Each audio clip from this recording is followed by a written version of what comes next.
अगर वक्त पर ना बदली जाए तो वो इंसान का वक्त बदल देती है। क्या खूब कहा है किसी ने। आदत। नमस्कार, आज चर्चा आदतों के बारे में। जी हाँ, आदत इंसान को बदल कर रख देती है। आदत अच्छी तो नसीब अच्छा, करियर अच्छा, जिंदगी अच्छी, आगे आने वाला कल अच्छा। अगर आदत बुरी है तो फिर आप खुद ही तय करिए कि क्या हो सकता है। वैसे मुझे तो लगता है कि कोई भी चीज़ जो ज़रूरत से ज़्यादा की जाए उसकी हमें आदत पड़ जाती है। यानी कि कोई चीज़ अगर हम बार बार करें तो उसकी हमें आदत पड़ जाती है। आपको 3 इडियट्स का वो डायलॉग याद है, all is well, all is well, all is well. जी हाँ, जब भी मुसीबत में पड़ो अपने दिल को कहो कि सब ठीक है।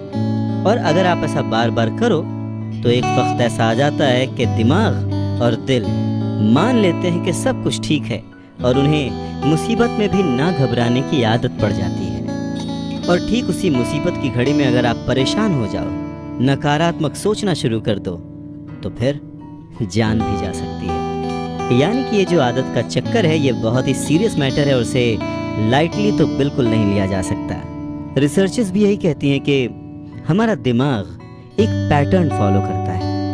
इस बात को इस छोटे से एग्जाम्पल से समझ सकते हैं। घर के आसपास बहुत सारे ग्रोसरी स्टोर्स होते हैं, किराना की दुकानें होती हैं, लेकिन हम किसी एक खास दुकान पर ही बार बार जाते हैं। उसका कारण कुछ भी हो सकता है। शुरू में हो सकता है कि जो दुकानदार है, जो शॉपकीपर है, उससे हमारी दोस्ती हो गई हो या वो सस्ता देता हो या कुछ भी रीजन। लेकिन एक वक्त के बाद अगर आप ध्यान दें तो हमें आदत पड़ जाती है, हमारे पैर अपने आप ही उस दुकान की ओर मुड़ जाते हैं। अब ये ऐसी आदत है जिससे कोई नुकसान नहीं है। हाँ, थोड़ा बहुत नुकसान हो सकता है, पैसों का हो सकता है, कहीं ऑप्शन अच्छा मिल रहा हो, लेकिन ये उतना बड़ा नुकसान नहीं है। पर ऐसी कुछ आदतें हैं जो कि हमारे जिंदगी को खराब कर सकती हैं, हमारी तरक्की को, हमारी सक्सेस को, हमारी ग्रोथ को रोक सकती हैं। तो आज की चर्चा इसी बात पर कि आदतें कितनी ताकतवर हो सकती हैं कि हमारा फ्यूचर बदल सकती हैं। अब वो अच्छा होगा या बुरा, ये हमारी कैसी आदत है, हमारी कैसी हैबिट है, इस पर डिपेंड करता है। और कहते हैं ना कि अगर किसी बात को अच्छे से समझना है तो किसी एक्सपर्ट से या फिर किसी गुरु से पूछो या फिर कुछ अच्छी बुक्स को कंसल्ट करो। और आदतों की ताकत को समझने के लिए चार्ल्स डुहिग की लिखी किताब द पावर ऑफ हैबिट से बेहतर कुछ और हो ही नहीं सकता। तो आइए जानते हैं कि कैसे हम अपनी आदतों के थ्रू जिंदगी में बहुत आगे जा सकते हैं। जिंदगी बस एक हसीन ख्वाब है, दिल में जीने की चाहत होनी चाहिए। जिंदगी बस एक हसीन ख्वाब है, दिल में जीने की चाहत होनी चाहिए। गम खुद ही खुशी में बदल जाएंगे, सिर्फ मुस्कुराने की आदत होनी चाहिए। नमस्कार, आज हम चर्चा कर रहे हैं चार्ल्स डुहिग की लिखी किताब द पावर ऑफ हैबिट की, यानी आदत की ताकत। एक इंसान के बनने में बहुत सारी चीज़ों का हाथ होता है। उसके आसपास का माहौल, उसके घर का माहौल, उसका डर, उसके चैलेंजेस, उसके दोस्त, उसकी फैमिली, बहुत कुछ। पर इन सब में जो सबसे बड़ा रीज़न कह सकते हैं जिसे हम, वो है वक्त। किस वक्त किसी के साथ क्या होता है, उस इंसान का व्यवहार, उसकी आदत वैसे ही बनती जाती है। एक छोटे से एग्जाम्पल से इसे समझते हैं कि जब हम परेशान होते हैं तो हमें क्या आदत होती है। कोई नाखून काटने लगता है, कोई चहलकदमी करने लगता है। एक छोटा सा एग्जाम्पल है, पर हमारी लाइफ में ऐसे बहुत सारी आदतें हैं, बहुत सारे ऐसे एग्जाम्पल्स हैं जिन्हें हम सोच सकते हैं और ये भी जान सकते हैं कि कौन सी आदत हमें किस तरफ ले जा रही है। देखिए, 100% गारंटी तो किसी भी चीज़ की नहीं है, पर हाँ, मैं ये जानता हूँ कि अगर आप किसी इंसान की आदत को जान लें और किसी और के बारे में क्यों जानें, अगर हम अपनी खुद की आदतों को ऑब्जर्व करें तो हम ये जान सकते हैं कि आज से 2 साल बाद, 5 साल बाद, 10 साल बाद या ज़िंदगी में किसी एक मकाम पर हम कब पहुँचेंगे या फिर पहुँचेंगे भी कि नहीं पहुँचेंगे। और अगर हमें किसी मकाम पर पहुंचना है, हमारी कोई मंजिल है, तो हमारी कौन सी ऐसी आदतें हैं जो हमें उस मंजिल तक ले जा सकती हैं। बस इसी अहम मुद्दे को एड्रेस करती है ये किताब जिसका नाम है द पावर ऑफ हैबिट। और ऐसा नहीं है कि हम अपनी आदतों के बारे में जानते नहीं हैं। सच कहिए, क्या आपको अपनी अच्छी और बुरी आदतों के बारे में नहीं पता? हम दुनिया से झूठ बोल सकते हैं पर खुद से नहीं। हम सबको अपनी आदतों के बारे में पता है और हम ये भी जानते हैं कि ऐसी कौन सी आदतें हैं जो कि हमें आगे बढ़ने से, सक्सेसफुल होने से रोक रही है। पर बुरी आदतों का वो ट्रैप, वो चक्रव्यूह हमें छोड़ता नहीं है। हम जानते हैं कि ये गलत है।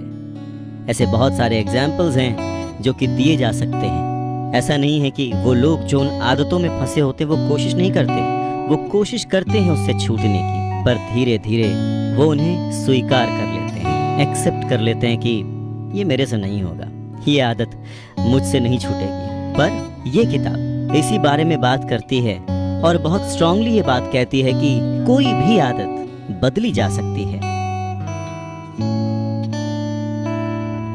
करत करत अभ्यास के जड़मति होत सुजान, रसरी आवत जात ते सिल पर पड़त निशान।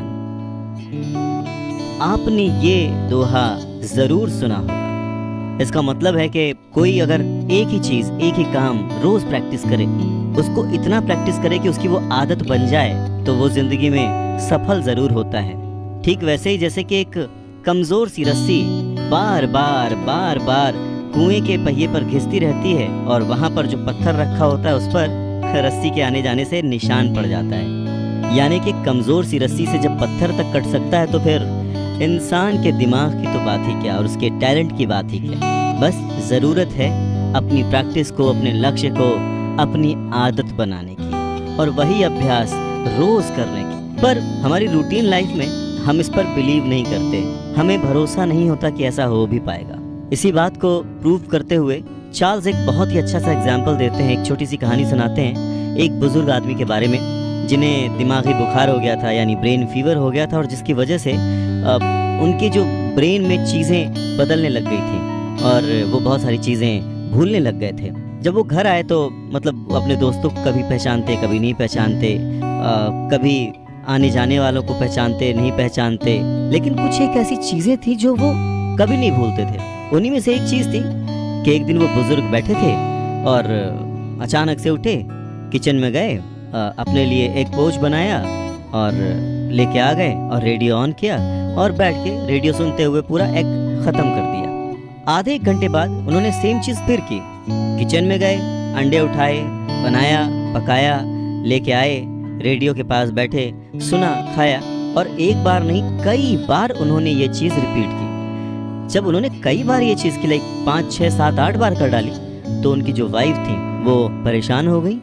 ये क्या हो रहा है, एक ही चीज़ को ये बार बार रिपीट किए जा रहे हैं। तो वो घबरा गई और वो तुरंत अपने पति को लेकर डॉक्टर के पास पहुंची। जब वो लेडी वहां पर पहुंची तो एक साइंटिस्ट भी उस कमरे में आए जो कि ब्रेन पर रिसर्च कर रहे थे, जिनका नाम था लैरी स्क्वायर।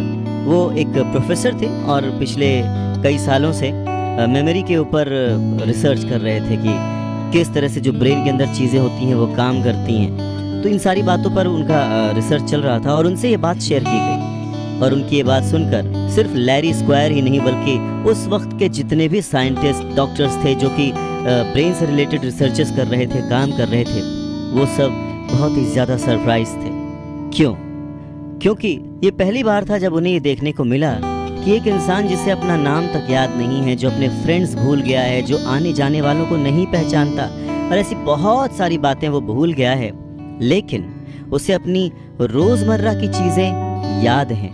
उसे ये याद है कि किचन में अंडे कहाँ रखे होते हैं, उसे ये याद है कि वो उसका रूटीन है, सुबह उठकर वो रोज़ ब्रेकफास्ट में अंडे खाता था और रेडियो सुनता था। और इस चीज़ से लैरी स्क्वायर और दूसरे शोधकर्ताओं को भी बहुत सारी बातें समझने को मिली। हमारा दिमाग बिल्कुल एक मशीन की तरह काम करता है, चाहे वो सब कुछ भूल जाए, लेकिन कुछ आदतें ऐसी होती हैं जिन्हें वो बिल्कुल मशीन की तरह रिपीट करता रहता है। आप चाहें न चाहें, सोचें न सोचें, जाने अनजाने वो चीज़ें आप अपने आप करते हैं। और ठीक वैसा ही उन बुजुर्ग के साथ भी हो रहा था जो कि अपनी सारी बातें भूल चुके थे। लैरी स्क्वायर के लिए ये वाक़या, ये केस बहुत ही इंटरेस्टिंग था। तो उन्होंने क्या किया कि बुजुर्ग के दिमाग पर काम करने की सोची। उन्होंने चेक किया और ठीक उसी स्थिति से गुजरते एक और पेशेंट का चेकअप उन्होंने किया, उन्होंने ब्रेन स्कैन किया, तो उन्होंने पाया कि दोनों के दिमाग के बीच में एक छोटी बॉल या कहें कि अखरोट जैसा कुछ दिखा, जहाँ पर वो जो बुजुर्ग थे वो अपनी चीज़ें भूलते जा रहे थे, बहुत शांत हो गए थे, कुछ बोलते नहीं थे, चीज़ों को पहचानते नहीं थे। वहीं जो नया पेशेंट था उसके दिमाग में उतना ही बड़ा ट्यूमर था कह सकते हैं, पर वो सब कुछ जानता था, उसे सब कुछ याद था। तो ये बहुत ही इंटरेस्टिंग था रिसर्चर लैरी स्क्वायर के लिए कि जो इंसान सब कुछ भूल चुका हो उसे फिर भी अपनी वो चीज़ें याद हैं जो कि उसकी आदत का हिस्सा थी। ये एक ही चीज़ कर कर के बोर हो चुके हैं, अब और नहीं होता। नमस्कार, आज की चर्चा है the power of habit book पर। अच्छा, ये जो लाइन आपने सुनी, जो अभी मैंने कुछ देर पहले कही, हम सब ने कभी न कभी किसी न किसी चीज़ के बारे में तो कही है ना? हम बोर हो चुके हैं, हमसे अब और नहीं होता, एक ही चीज़ को कितनी बार करें, वगैरह वगैरह।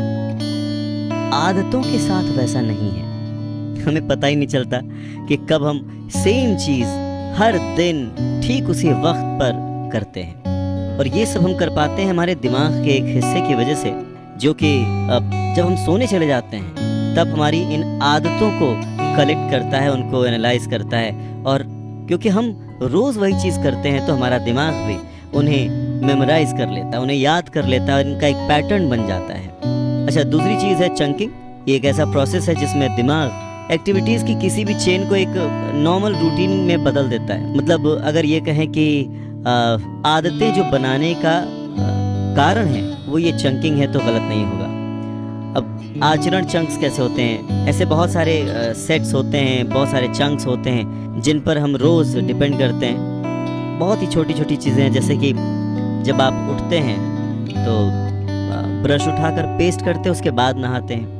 नहाने के बाद पेस्ट नहीं करते। कुछ लोग नहाने के बाद पेस्ट करते हैं, उनको उस चीज़ की आदत होती है। ब्रश लिया है तो पेस्ट आप अपने आप ही निकालते हैं, उसके लिए आपको सोचना नहीं पड़ता। ढूंढना पड़ सकता है पर सोचना नहीं पड़ता। जैसे कि कपड़े पहनते वक्त कपड़ों का चुनाव कर सकते हैं, पर कपड़ा कैसे पहनना है उस वक्त हमें पता होता है, हमारी आदत में होता है कि कपड़े कैसे पहनते हैं। या अगर कभी आप किचन में जाएं, अपने लिए कुछ बनाएं, बच्चों के लिए कुछ बनाएं, तो आपको पता है कि कैसे बनाना है। उसके लिए बहुत ज़्यादा सोच विचार की ज़रूरत नहीं पड़ती। हाँ, डिशेस जब आप बनाते हैं, कुछ चेंज करते हैं तो आपको सोचना पड़ता है, पर कुछ चीज़ें ऐसी हैं जो हमारी आदतों का हिस्सा होती हैं और जिनके लिए हमें सोचना नहीं पड़ता।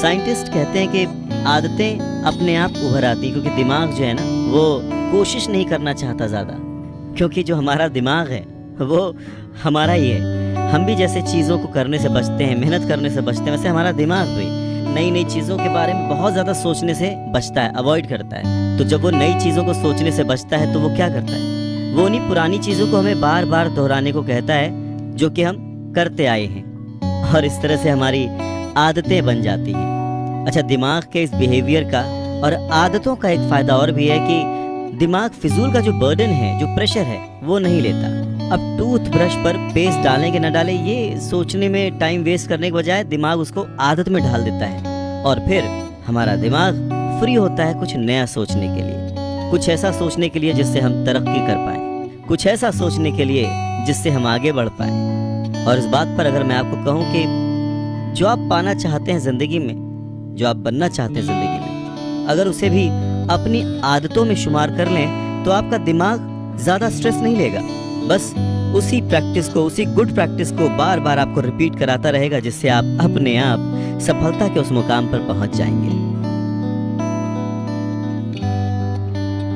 अच्छा, कभी आपने अपनी याददाश्त बढ़ाने के लिए कुछ मेडिसिन या फिर नुस्खे अपनाए हैं? जैसे बादाम खाओ, सौंफ की चाय पियो, वगैरह वगैरह। जब हम कॉलेज में हुआ करते हैं तो ऐसी कई चीज़ें हमें बताई जाती हैं, और उनमें से बहुत सारी चीज़ें सही भी होती हैं, अब जैसे कि बादाम या फिर ऐसी कोई भी हेल्दी चीज़। लेकिन उस पूरे दौर में कोई हमें ये नहीं बताता कि इन चीज़ों को समझने के लिए, इन सब्जेक्ट्स में आगे बढ़ने के लिए हमें इन्हें अपनी आदत में शुमार करना पड़ेगा, हमें अपना पैटर्न बदलना पड़ेगा, हमें अपने दिमाग को फ्री रखना पड़ेगा। जितना ज़्यादा हमारा दिमाग नई चीज़ों को सोचने के बजाय आदतों के ढर्रे पर चलेगा, उतना ही ज़्यादा हम पढ़ाई पर फोकस कर पाएंगे।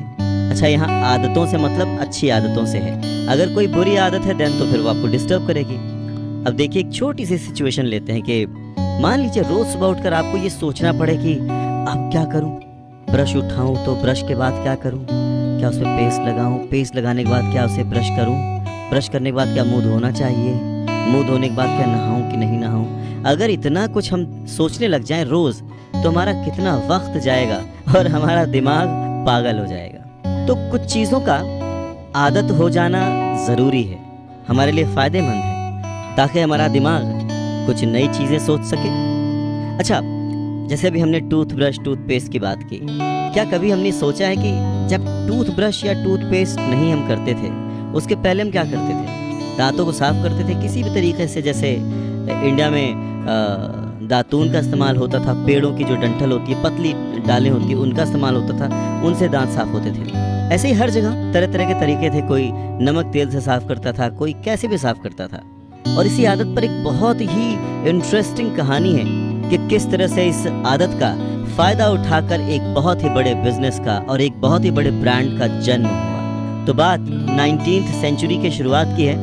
क्लाउड सी हॉकिंस नाम के एक बहुत ही फेमस अमेरिकन एग्जीक्यूटिव के पास उनका कोई दोस्त एक आइडिया लेकर आया, बिजनेस आइडिया, और उसने बताया कि मेरे पास ना एक बहुत ही इंटरेस्टिंग प्रोडक्ट है, मैंने इसको बनाया है और मैं जानता हूँ कि ये बहुत चलेगा, बहुत ही मुनाफे का काम है, बहुत ही फ़ायदा होने वाला है। तो क्लाउड सी हॉकिंस जो हैं वो थोड़ा सा सोच में पड़ गए कि भाई ऐसा इसने क्या कर लिया है। तो जो उनका दोस्त था उसने बताया कि ये एक अच्छा फ्लेवर वाला झागदार पेस्ट है जिसका एक टेस्ट आता है बहुत ही अच्छा मीठा मीठा सा, और उसका नाम मैंने पेप्सोडेंट रखा है। तो बात आगे बढ़ी, उन्होंने अपनी बात को कई तरह से कन्विंस करने के लिए कई लॉजिक्स दिए, जैसा कि हमने अभी बात भी की, पर इसमें ज़रूरत थी किसी चीज़ को प्रमोट करने की, प्रचार करने की, लोगों को बताने की कि भाई ये एक ऐसी चीज़ आ गई है जो कि आप जो अपने दांत साफ करते हैं उसके लिए बहुत ज़रूरी है। और ये शुरुआती दौर था बहुत ही अच्छा, उस समय माहौल भी ऐसा था। अमेरिका की बात करें तो वहाँ पर उस वक्त जो खान पान की आदत थी लोगों की, उसमें मीठा बहुत होता था, जिससे कि दांत भी खराब होते थे, और अगर दांत ठीक से न साफ हों तो फिर दांत में कीड़े लग जाते थे, दांत खराब हो जाते थे और उनकी हेल्थ खराब हो जाती थी।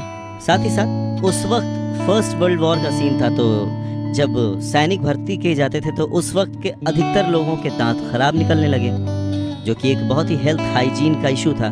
तो कुल मिला के माहौल ऐसा था कि ये जो प्रोडक्ट था पेप्सोडेंट पेस्ट, इसके लिए बहुत ही अच्छा माहौल था।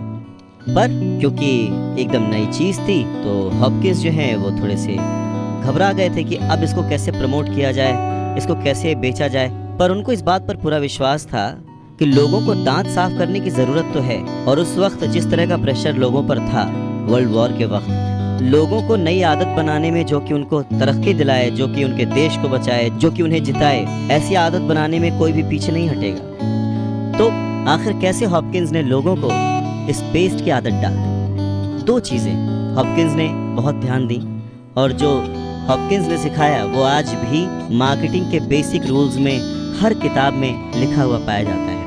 पहला, कोई रीज़न ढूंढिए, मतलब कोई भी इजी और प्रैक्टिकल रीज़न ढूंढिए कि कोई क्यों ऐसी आदत डाले, कारण ढूंढिए। और दूसरा ये कि जब आप वो आदत बना लेते हैं, कोई चीज़ खरीद लेते हैं, तो उससे आपको क्या मिलेगा। पेस्ट के केस में अगर हम बात करें तो हॉपकिंस ने यही दो चीज़ें फाइनल की थी। पहला, उसने बहुत ही आसान कारण दिया था लोगों को, और वो ये था कि लोगों के दांत गंदे हो रहे हैं, ख़राब हो रहे हैं, जिससे उन्हें नुकसान हो रहा है, जिसका डर उसने लोगों के मन में बिठाया, और उसका सीधा सा जवाब, सीधा सा समाधान, बहुत ही आसान समाधान दिया कि आप उसका बनाया हुआ पेस्ट खरीदिए, उसे इस्तेमाल कीजिए, तो आपको क्या मिलेगा। जो दूसरा सिद्धांत था कि रिजल्ट क्या आएगा, तो रिजल्ट ये आएगा कि आपके दांत बहुत खूबसूरत हो जाएंगे, गंदे नहीं दिखेंगे, लोग आपको पसंद करेंगे, वगैरह वगैरह। और इन दो बेसिक सिद्धांतों से, बेसिक रूल से उसने अपने पेस्ट को पूरे अमेरिका में फैला दिया। और उसका प्रत्यक्ष प्रमाण ये था कि जब सेकेंड वर्ल्ड वॉर के आसार थे, उस वक्त जब भर्ती की गई तो कोई भी सैनिक दांतों की गंदगी, ओरल हाइजीन की वजह से रिजेक्ट नहीं किया गया, क्योंकि वो सारे के सारे सुबह उठकर ब्रश करते थे उसी पेस्ट से। तो अंत में हॉपकिंस ने 6-7 महीने तक अपने उस प्रोडक्ट को प्रमोट किया, लोगों तक पहुंचाया, जिस भी मीडियम से, जिस भी माध्यम से वो लोगों को बता सकते थे, उन्होंने वो अवेयरनेस कैंपेन चलाया और बस देखते ही देखते 5 सालों के अंदर पेप्सोडेंट दुनिया का सबसे जाना माना ब्रांड बन गया। एक ऐसा प्रोडक्ट जिसकी लोगों को आदत पड़ चुकी थी। अमेरिकी लोग सुबह उठकर ब्रश करने लग गए, पेप्सोडेंट से अपने दांत साफ करने लग गए। तो इस छोटी सी कहानी से एक चीज़ तो बहुत ही साफ नज़र आती है कि आदतें बनाई जा सकती हैं। जिन्हें दांत साफ करने की आदत थी उन्होंने पेप्सोडेंट यूज़ किया, जिन्हें दांत साफ करने की आदत नहीं थी उन्हें हालात ने ये आदत डालने पर मजबूर कर दिया। कारण चाहे कुछ भी हो, पर यह तो सच था कि आदतें बनाई जा सकती हैं, डेवलप की जा सकती हैं अपनी ज़रूरतों के हिसाब से। तो अगर ये कहें कि हमें अपनी सही ज़रूरत पहचाननी है और उसके हिसाब से कोशिश करके अपनी आदत बनानी है, तो ये कोई नामुमकिन काम नहीं है, क्योंकि आदतें बनाई जा सकती हैं। तो सोचिए कि आप अपने अंदर कौन सी आदत डेवलप करना चाहेंगे जिससे कि आपकी तरक्की हो, आप एक बेहतर और सक्सेसफुल इंसान बन सकें। आदत कैसे बनाई जाए, ये एक सवाल ऐसा है जिसका अगर जवाब हमें पता चल जाए तो हम अपनी सफलता की सीढ़ियां बड़ी आसानी से चढ़ सकते हैं। जी हाँ, अगर सवाल पता हो तो जवाब तो ढूंढा ही जा सकता है। एक वक्त था जब अमेरिका में ओरल हाइजीन को लेकर बहुत लोग सेंसिटिव हो गए थे। फर्स्ट वर्ल्ड वॉर का टाइम था और तब एक टूथपेस्ट आया जिसने पूरे अमेरिका में और फिर बाद में पूरी दुनिया में तहलका मचा दिया, पेप्सोडेंट। प्रॉक्टर एंड गैम्बल ने अपने इस प्रोडक्ट की वजह से करोड़ों अरबों रुपए कमाए। आखिर क्या था इसमें ऐसा खास? और उसके बाद बहुत सारे पेस्ट आए, पर पेप्सोडेंट टॉप पर ही रहा। उस वक्त जो दूसरी पेस्ट कंपनीज थी वो यही सोचती थी कि ऐसा क्या खास है पेप्सोडेंट में। इसके अंदर सिट्रिक एसिड था, पेपरमिंट ऑयल था, कुछ केमिकल्स भी थे। इन सब का रिजल्ट ये था कि जब कोई ब्रश करता था तो उसको एक ठंडी ताजगी सी मिलती थी, उसे एक सेरन सी हो जाती थी, जो कि लोगों को अच्छा लगता था। अब जब पेप्सोडेंट खूब बिकने लगी, लोग उसे पसंद करने लगे, तो फिर जो पेस्ट बनाने वाली दूसरी कंपनीज आई थी उन्होंने सोचा कि आखिर ऐसा क्या खास है पेप्सोडेंट में कि लोग पेस्ट करना ही नहीं भूलते। रिसर्च किया गया, पता किया गया और लोगों ने कहा कि जब वो पेप्सोडेंट यूज नहीं करते या भूल जाते हैं तो उन्हें उनका दिमाग ये याद दिला देता है कि आज मुंह में कुछ ठंडा, कुछ सेहरन वाला वो मिस कर रहे हैं। यानी आज उन्होंने पेस्ट नहीं किया है और वो हल्का सा जो एक्साइटमेंट है वही उन्हें हमेशा याद दिलाता था कि उन्हें पेस्ट करना है, और उस ताजगी की, उस ठंडे एहसास की उन्हें आदत पड़ चुकी थी। सच में वैसे हॉपकिंस ने लोगों को सुंदर दांत नहीं बल्कि वो जो ठंड का एहसास था, वो जो फ्रेशनेस, ताजगी का एहसास था, वो बेचा था। पेस्ट क्या काम करता था क्या नहीं, उससे लोगों को कोई फर्क नहीं पड़ता था, पर हाँ, लोगों को इस बात पर विश्वास था कि वो पेस्ट अपना काम कर रहा है, और ये विश्वास उन्हें उसी ठंडी ताजगी और उसी महक की वजह से आया। लोगों का उस पेस्ट पर पूरा भरोसा था कि हो ना हो ये अपना काम कर रहा है, तभी तो हमें इतना अच्छा लग रहा है, इतना ठंडा महसूस हो रहा है। इस बात को एक और एग्जांपल से समझ सकते हैं कि आदतें कैसे बनाई जा सकती हैं। उसका एक बेसिक फॉर्मूला समझ सकते हैं कि मान लीजिए आप कसरत करना चाहते हैं पर आप कर नहीं पाते, तो उसे कैसे अपनी आदत का हिस्सा बनाएंगे। नींद खुलते ही जिम चले जाइए या पार्क चले जाइए। आदत बना लीजिए कि नींद खुलते ही आप कुछ और नहीं करेंगे, आप सीधे चले जाएंगे जिम में, और वहां पर एक्सरसाइज करने के बाद खुद को रिवॉर्ड भी देंगे, अपने आप को पैम्पर भी करेंगे, जैसे जो भी आपको पसंद है खाना पीना। तो अगर आप ये रूटीन में बना लें या जो भी आपको अच्छा लगता है अपनी एक्सरसाइज के बाद अगर आप वो करें, तो धीरे धीरे आपका दिमाग उसी लालच में इस रूटीन को आदत में बदल देगा और आप हर दिन जिम जाना चाहेंगे, क्योंकि उसके बाद आपको वो करने को मिलेगा, वो खाने को मिलेगा या वहाँ घूमने को मिलेगा जो आपको पसंद है।